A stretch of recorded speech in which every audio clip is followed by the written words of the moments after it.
Association বুলি এটা কিবা এটা বনাইছে, সেইটো আচলতে ৰাজনীতিৰ লগত যিসকল ওতঃপ্ৰোতভাৱে জড়িত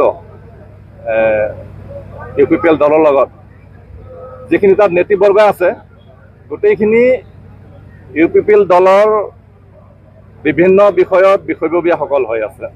কোনোবাই কোনোবাই কি বুলি ক'ব এইটো VCDC চেয়াৰমেন, কোনোবাই আকৌ কি বুলি TCLCCৰ চেয়াৰমেন, ভাইচ চেয়াৰমেন, কোনোবাই আকৌ বিভিন্ন ধৰণে সেই দলৰ লগত জড়িত। এইটো ইলেকশ্যন কেন্দ্ৰিক। ইলেকশ্যন অহা 2025 যিটো ইলেকশ্যন আহি আছে, ইলেকশ্যনত আমাৰ দাবীসমূহ সিহঁতে উত্থাপন কৰিবলৈ কাৰণে বা চৰকাৰক প্ৰেছাৰ দিবলৈ কাৰণে নহয়, সিহঁতে যিখিনি NDB সদস্য UPPL দলত মানে আছে, কোনোবাই ডেপুটি চিফ, কোনোবাই EM, কোনোবাই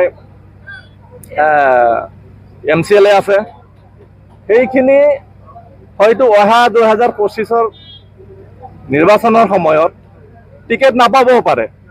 সিহঁতৰ টিকেট পোৱাটো হয়তো কঠিন হৈ পৰিছে। সিহঁতৰ যিটো নেকি আজি তাৰিখত যিটো পজিশ্যন, সেই হিচাপে সিহঁতৰ টিকেট পোৱাটোৱে কঠিন হৈ পৰিছে।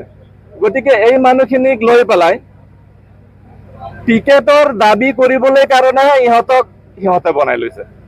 এইটো NDBৰ সমস্যাসমূহ সমাধান কৰিবলৈ কাৰণে, দাবী উত্থাপন কৰিবলৈ কাৰণে নহয়, টিকেট দাবী কৰাহে সংগঠন এইটো।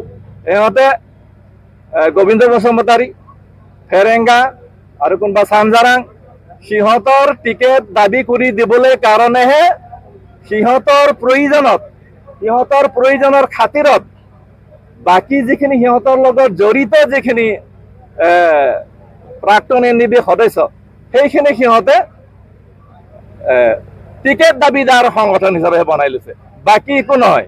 চাব, এইটো সম্পূৰ্ণ ইলেকশ্যনৰ মানে এইটো এটা উদ্দেশ্য কৰিহে এইটো সংগঠনটো বনাইছে। বাকী যিসকলে আছে সিহঁতে ভালকৈ জানে। আমাৰ United forum of x NDB, আমি গোটেই অসম, আনকি আমি অসমৰ যিমানখিনি জিলাৰ পৰা আমাৰ NDB সংগঠনৰ সদস্য আছিল, প্ৰত্যেকখন জিলাতে আমি জিলা সমিতি কৰিছোঁ। কাৰ্বি আংলং, গোলাঘাটৰ পৰা শান্তি চুক্তিৰ কাৰণে আপুনি গুৱাহাটীলৈ আহি আজি আপোনালোকৰ যি আশালৈ আহিছিলে সেইখিনি আপোনালোকক সফল হোৱা বুলি ভাবেনে? সৰ্বপ্ৰথমে ৰাইজক আপোনালোকৰ মিডিয়াৰ জৰিয়তে United forum of x NDB ফালৰ পৰা আজি দ্বিতীয় প্ৰতিষ্ঠা দিৱসৰ সকলোকে বৈপ্লৱিক অভিনন্দন জনাইছোঁ, শুভেচ্ছা জনাইছোঁ। আৰু আমি আজি ইউনাইটেড ফৰাম অফ এক্স NDBৰ আজি আমাৰ দ্বিতীয় প্ৰতিষ্ঠা দিৱস। আজিৰ দিনতেই 2022 21 অক্টোবৰ তাৰিখত United forum of x NDB সংগঠনটো প্ৰতিষ্ঠা কৰা হৈছিল। আমি আগতে যিটো সশস্ত্ৰ সংগ্ৰামত আছিলোঁ, তেতিয়া কিবা কাৰণত কেইবাটা ভাগত বিভক্ত হৈ আছিলে। তো শান্তি চুক্তি হ'ল। শান্তি চুক্তিৰ পিছত NDB নামৰ যিটো সশস্ত্ৰ সংগঠন, এই সংগঠনটো ভংগ কৰি দিয়া হ'ল। ভংগ কৰাৰ পিছত আমি চেদেলি ভেদেলি হৈ আছিলোঁ। আশা ৰাখিছিলোঁ আমাৰ আৰু কৰণীয় একো নাথাকিব। আমাৰ যি চৰকাৰ আছে, অসম চৰকাৰ, BTC চৰকাৰ, এই শান্তি চুক্তিৰ জৰিয়তে যিখিনি দফা কাৰ্যকৰী কৰিব লাগে সেইখিনি সম্পূৰ্ণ কৰিব বুলি আমি আশা আৰু বিশ্বাসত আছিলোঁ।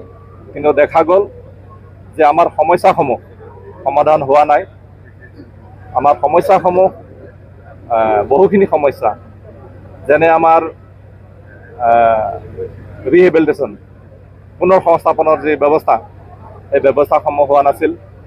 আমাৰ শ্বহীদ পৰিয়ালৰ যিখিনি মানে সাহায্য পাবলগীয়া, এইখিনি সম্পন্ন হোৱা নাছিল। তাৰপিছত আমাৰ যিবিলাক কেছ আছিল, কেছটো অকল অসমতে নহয়, গোটেই উত্তৰ পূৰ্বাঞ্চল পশ্চিমবংগকে আদি কৰি আমাৰ চুবুৰীয়া ৰাজ্য, প্ৰত্যেকখন ৰাজ্যতে আমাৰ কেছবিলাক আছিলে। তাৰপিছত আমাৰ চুবুৰীয়া ৰাষ্ট্ৰ ভূটানত নেপালত আমাৰ কেছসমূহ আছিলে, এই বিশেষ যিখিনি আমাৰ অতি সোনকালে কাৰ্যকৰী কৰিবলগীয়া বা কেছবিলাক নিষ্পত্তি হ'বলগীয়া আছিলে সেইবিলাক হোৱা নাছিল। গতিকে দেখা গ'ল যে চৰকাৰে একো কৰা নাই, গতিকে আমি চৰকাৰকতো ক'ব লাগিব, সোঁৱৰাই দিব লাগিব বা দাবী আমাৰ যি প্ৰাপ্য অধিকাৰ সেইসমূহ সাব্যস্ত কৰিব লাগিব। সেইকাৰণে আমি আকৌ প্ৰাক্তন NDB যিখিনি সদস্য আছিলে, প্ৰাক্তন NDB আৰু NDBৰ লগত জড়িত আমাৰ যিখিনি পৰিয়াল আছে, যিখিনি বিভিন্ন সমস্যাৰ লগত জড়িত আছে, আমি আকৌ সংগঠিত হৈ একত্ৰিত হৈ আজিৰ দিনটোতে আমি United forum of x NDB বুলি এই সংগঠনটো আমি প্ৰতিষ্ঠা কৰি লৈছোঁ।